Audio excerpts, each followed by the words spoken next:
Family disputes are often tawdry affairs, but this one is just devilish. We're pitting the Volkswagen Tiguan R against the Volkswagen T-Roc R.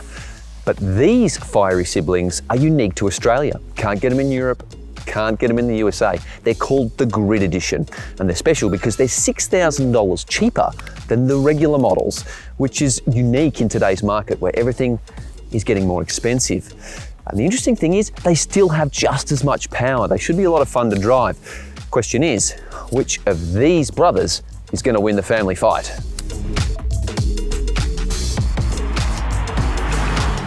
Right now, the Volkswagen T-Roc and Tiguan small and mid-size SUVs are the top-selling VWs in Australia, and these high-performance hero models present compelling cases for adoption. They retain the regular R model's core mechanical specifications, such as their rev-happy turbo petrol engines and chassis components, but the Grid Editions ditch a few niceties like powered leather seats and LED matrix headlights in order to deliver a more affordable entry point. But the toasty T-Roc is almost $10,000 cheaper than the Tiguan, roughly priced at $54,000 and $64,000 before on-road costs respectively. So that cheaper price gives the T-Roc a big head start in terms of value for money. But I'm wondering if bigger brother's more pragmatic interior can level the playing field. But first I want to cover off some boring but oddly interesting stuff. Both vehicles are covered by a 5-year unlimited kilometre warranty, but if you damage the vehicle on a private road or racetrack, they ain't covered. Service costs are a bit cheaper for the T-Roc, whether you purchase a 5-year care pack or pay annually. When it comes to eye candy, the T-Roc looks pretty sinister clad in its murdered out attire. In terms of performance kit, it features 20mm lowered sports suspension with adaptive dampers, 340mm front disc brakes from the Golf R with blue calipers, a brake-based electronic diff lock, Hankook Ventus S1 Evo 2 tyres, and trademark sports exhaust system with quad pipes and a roof spoiler. The Tiguan, with its dolphin grey paintwork, rides on a bigger, shinier 21-inch alloy wheel. Performance parts are similar to the T-Roc, starting with 10mm lowered sports suspension with adaptive dampers, but bigger 358mm front brakes. It's got a similar brake-based diff lock, wider, grippier Hankook Ventus S1 Evo 3 tyres, and again, that quad outlet sports exhaust system and roof spoiler. Both cars are packing the same legendary EA888 2-litre 4-cylinder turbo petrol power plants that have been pumping away under the bonnets of hot VWs for eons. And in these cases, they pump out loads of power. Both channel that power through 7-speed dual-clutch automatic transmissions to all 4 wheels via a multi-plate clutch all-wheel drive system dubbed 4Motion. But there are differences. They have the same torque output, but the T-Roc generates 221 kilowatts versus 235 for the Tiguan. So, the more muscular Tiguan wins this family fight then? Nope, because the Tiguan is almost 150 kilos heavier, so it's slower to accelerate from 0 to 100 kilometers an hour.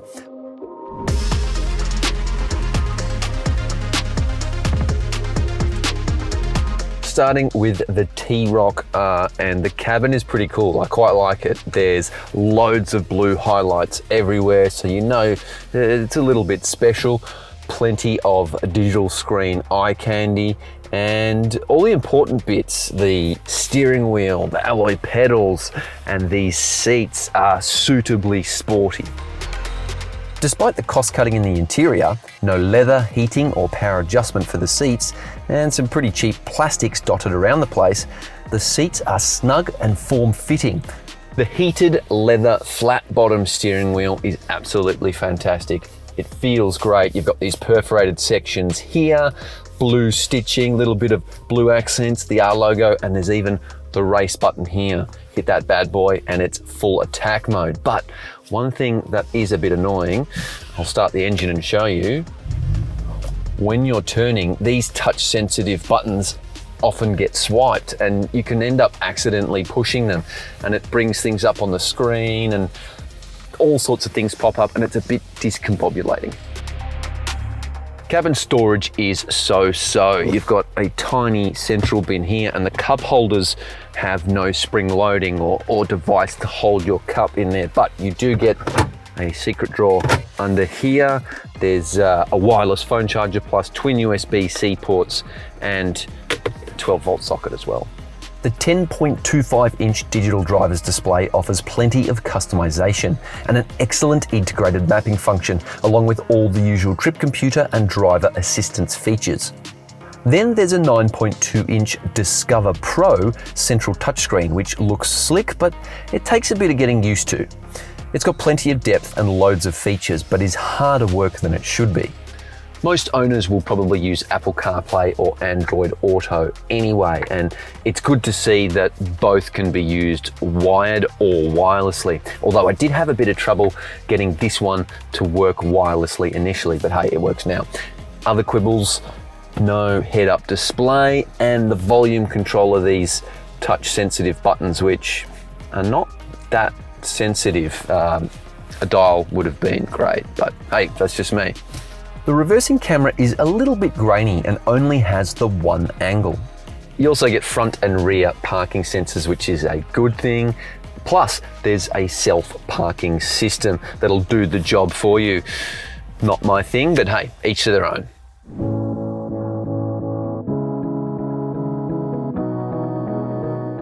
Okay, the Tiguan, and right away there's a sense that it's bigger. You get a little bit more width.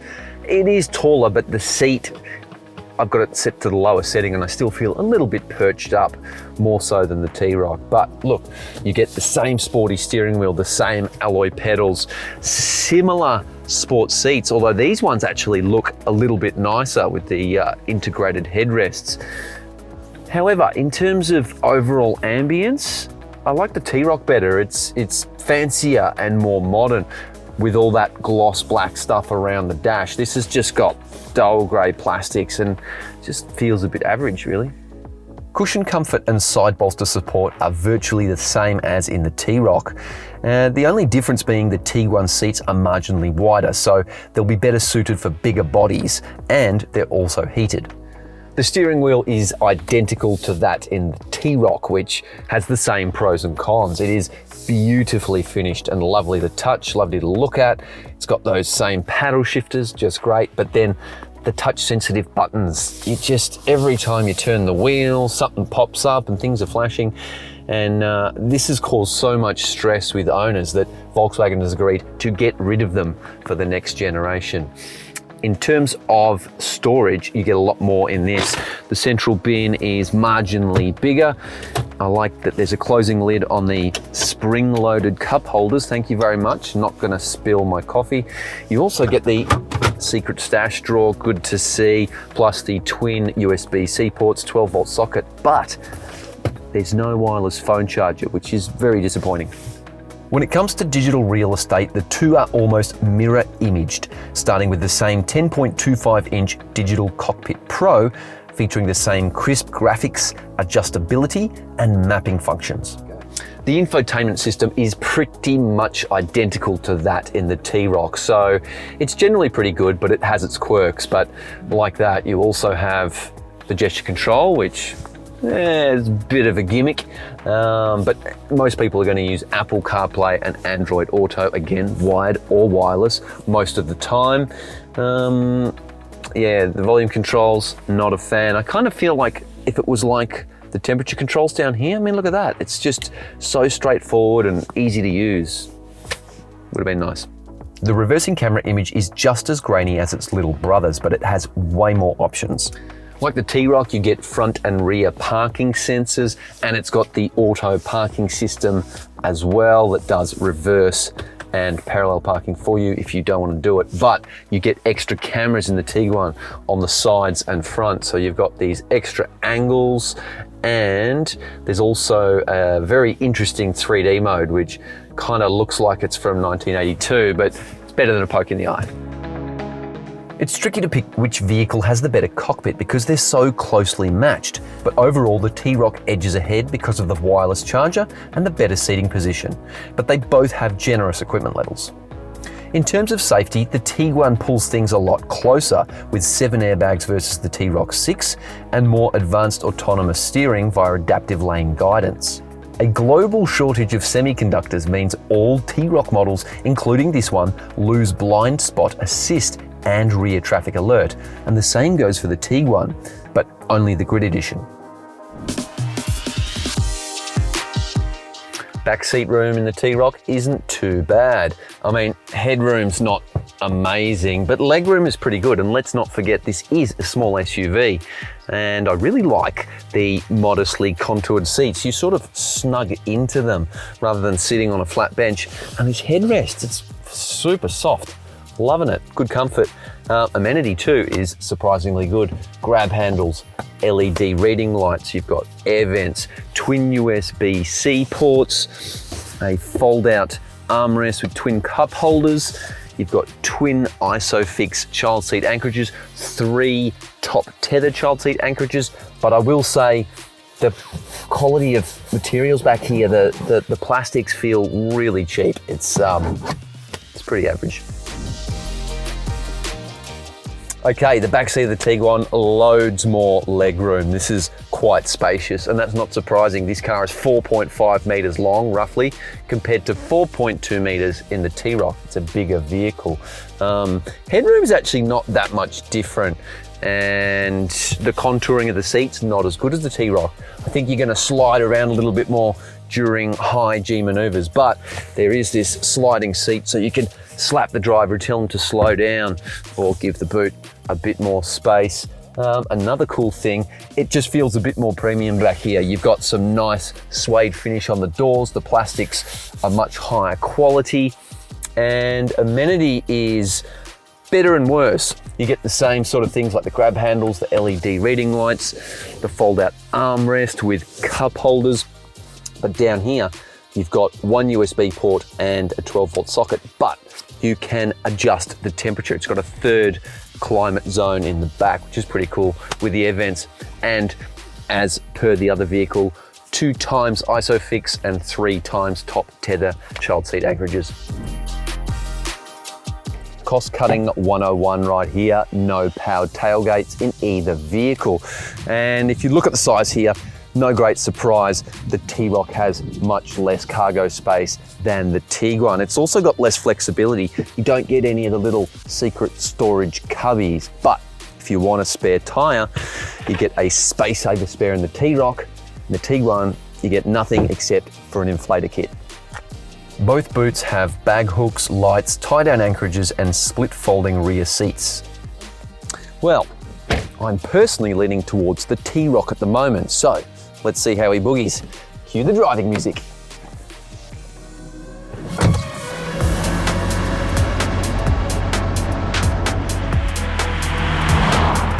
I ain't gonna mince my words. This is a great SUV to drive. That lowered ride height, the adaptive suspension, the sticky hand-cooked tyres. They furnish this vehicle with hot hatch-like dexterity, and that famous EA888 2-litre turbo petrol engine brings it all together beautifully. The turbocharged twin-cam engine feels so strong across low and mid ranges, almost supernaturally generating thrust at any road speed.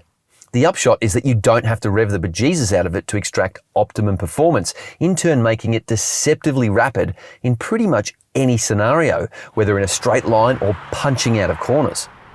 The dual clutch automatic gearbox is generally on point as well, snapping through gears like Chuck Norris snaps out roundhouse kicks.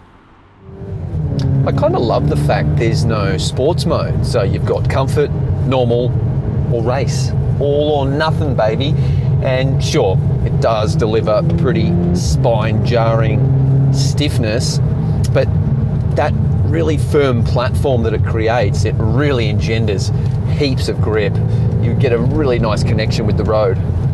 The McPherson strut suspension gives the front end just enough feel and composure to really get a shuffle on, and while it can feel a little flighty over mid-corner bumps, it's generally predictable at white-knuckle pace, and that all-pour grip really secures the rear. It's compelling stuff. It's so composed through corners and there's not a lot of body roll, and that allows it to generate a huge amount of mid-corner speed alarmingly quickly. It is just so much fun. You know, you could say the steering doesn't have enough feel to it, but you could argue that about 98% of the cars on sale today.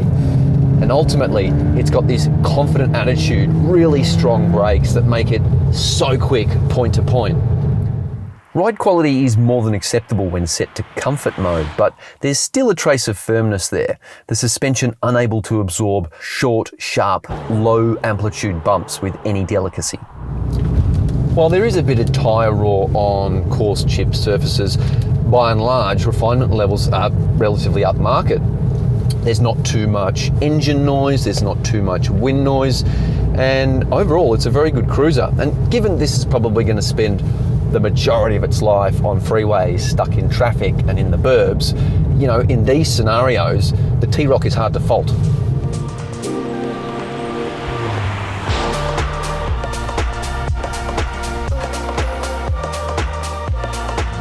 Despite being bigger and fatter, the Tiguan still feels suitably sporty on a twisting, challenging road. A big part of that is the engine, which actually sounds a little bit gutsier, a little bit more aggressive in this car, and that adds a little bit more theatre, a little bit more involvement in the drive perhaps. But yeah, that EA888 engine is just fantastic. It's almost like the Toyota 2JZ of the Volkswagen world. It has an ability to belt out uncanny amounts of acceleration and power. Okay, sure, it's not an inline six like the Toyota, but I think you get what I mean. It loves to rev and generates pace remarkably quickly. That fat wad of mid-range torque propelling its extra 150 kilograms with almost as much enthusiasm as the T-Roc, which is quite the surprise. The dual clutch transmission is very good at full tilt, but there's still evidence of lagginess from standstill and the odd thunk on downshifts in both SUVs. Tested in isolation, the Tiguan is very capable through corners. In fact, it's probably one of the more enjoyable mid-size SUVs you can buy today. Think of it as like 2/3 of a Porsche Macan for about half the price. But in comparison to the T-Roc, it's got a bit more body roll through corners. It feels a bit more top heavy, and it just isn't quite as settled. Despite its excellent suspension setup, McPherson struts up the front once again, it doesn't feel as dexterous or as light on its feet as its little bro, and changes in direction aren't dispatched quite as gracefully. But it still turns in crisply and blasts out of corners with rockstar confidence.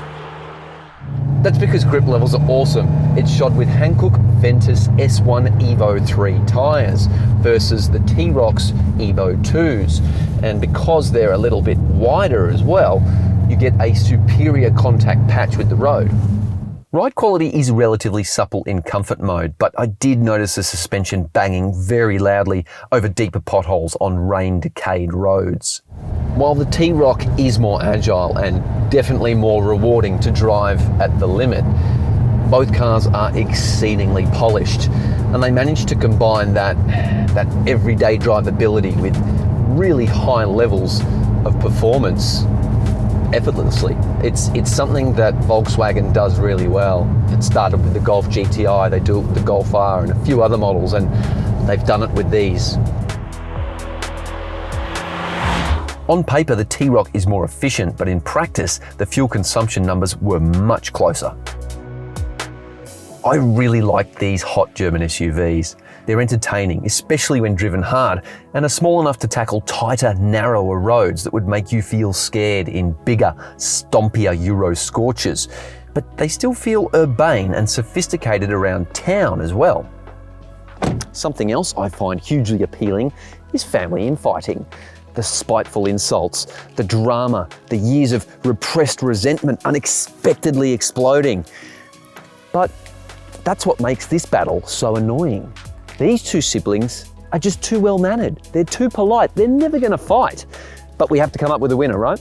So I guess if you're a family buyer, the Tiguan. It's got more space in the back, it's got a bigger boot, but this test is all about performance, and by that measure, the T-Roc wins. It's just more fun to drive, it's more agile, and that sharper pricing seals the deal for me.